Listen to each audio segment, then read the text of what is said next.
Welcome to Between Love and Hate, Episode 2, The Passage of Time. As the years went by, that fateful night at the old haunted school has become a distant memory for the four. After college, the four went their separate ways. Chance became a newspaper writer and a new up-and-coming author of a best-selling novel. Jordan became a world-renowned plastic surgeon and is now living in Beverly Hills.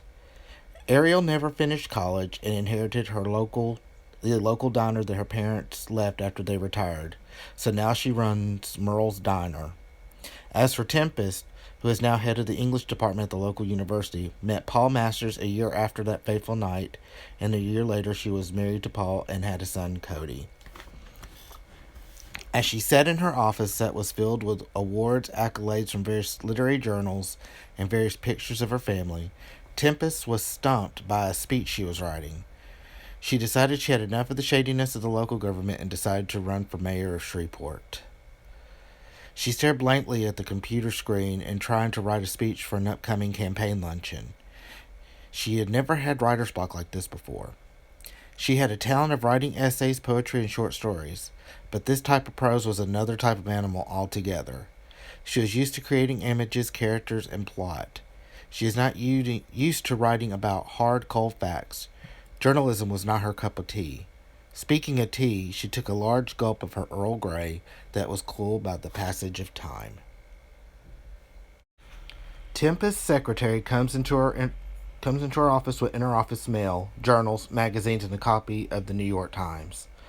Even though she is not a New Yorker, she loves the challenge of the crossword puzzle. As she sorted through her mail and her newspaper, she notices an article and becomes mesmerized with it. Chance Savage Strikes Literary Gold.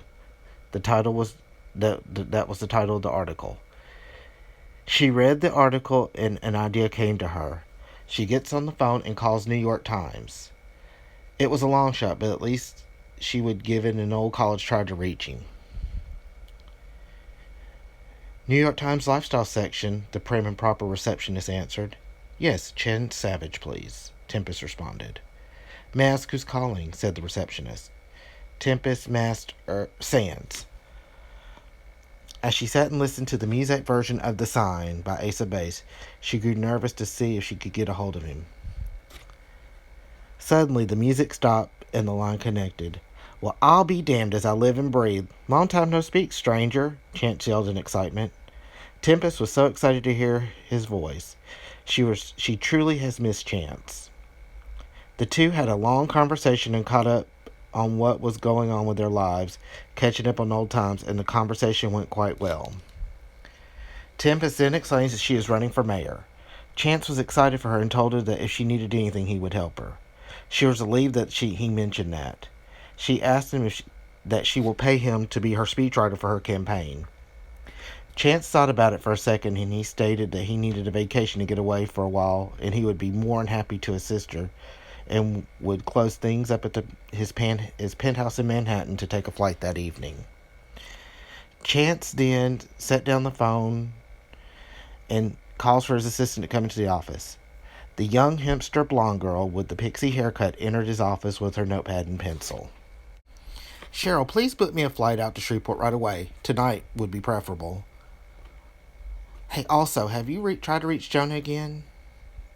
Unfortunately not. I will continue to try to reach him, she explained. Also, when will you be returning?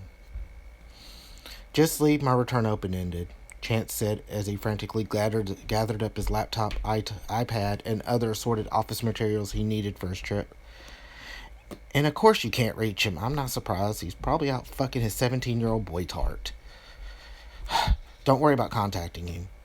After our breakup, it seems impossible to get him his mail anyway. I will just have his mail forwarded to his office. Chance then jetted out the office and told his boss that he had a family emergency that he would work remotely for a while. Chance could get away with such things. As a best-selling writer, he was giving the newspaper prestige, so he had clout. Chance Sig grabbed a cab and went home to his huge, dark, lonely, tastefully decorated penthouse in Manhattan. He then went to the bedroom, pulled out his suitcase, and began to pack his suitcase.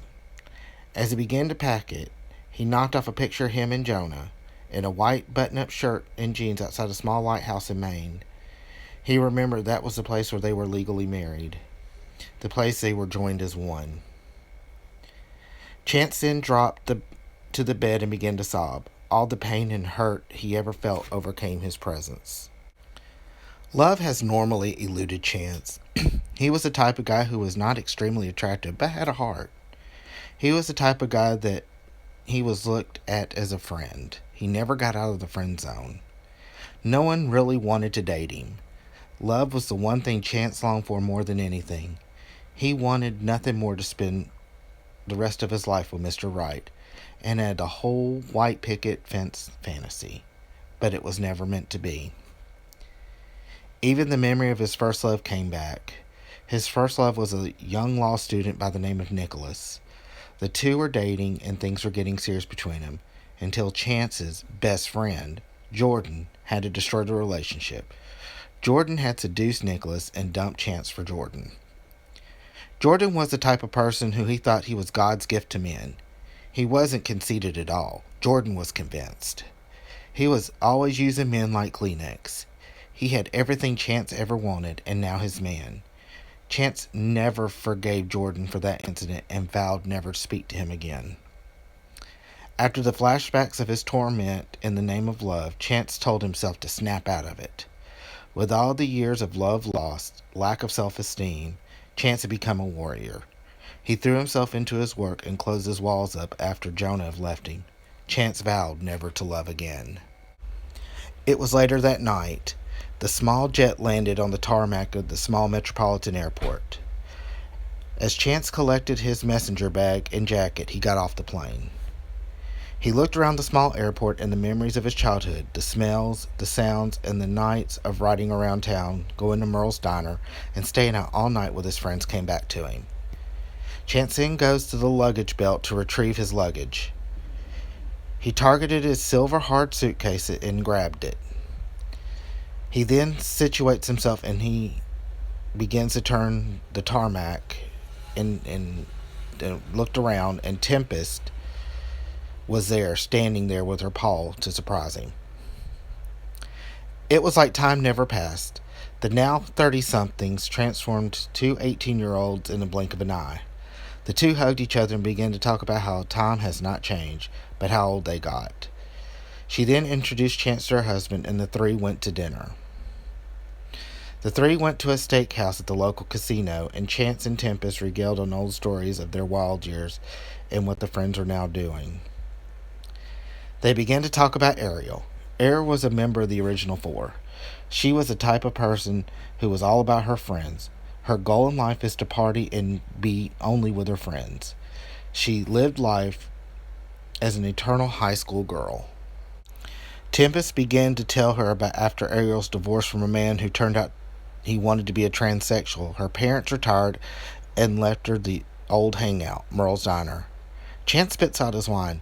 Transsexual? Tempest told him the story about a guy she met at the gay bar, dated him, married him, and divorced her so he could be a transsexual. For a straight girl, she picked up more gay men than Chance did. The two laughed for a while, and the subject of Jordan came up. The laughter stopped.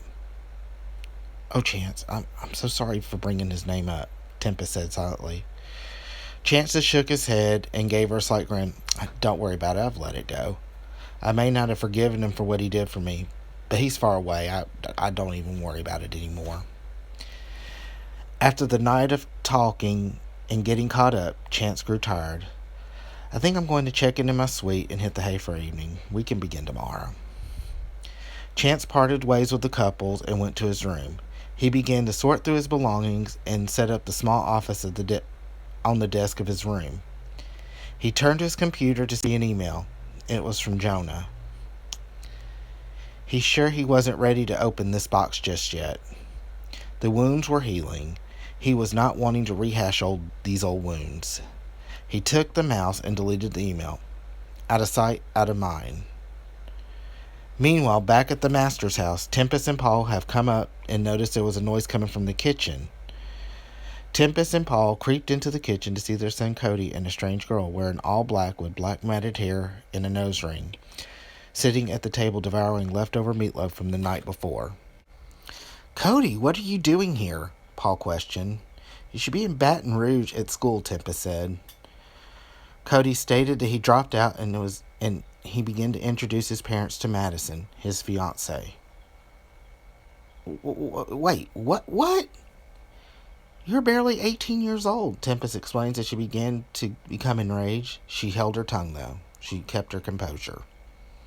Tempest and Paul began to lecture Cody. They were giving him the usual speech about that parents give to a young boy who is pondering marriage. The two said everything from "you're too young" to "you have your whole life ahead of you."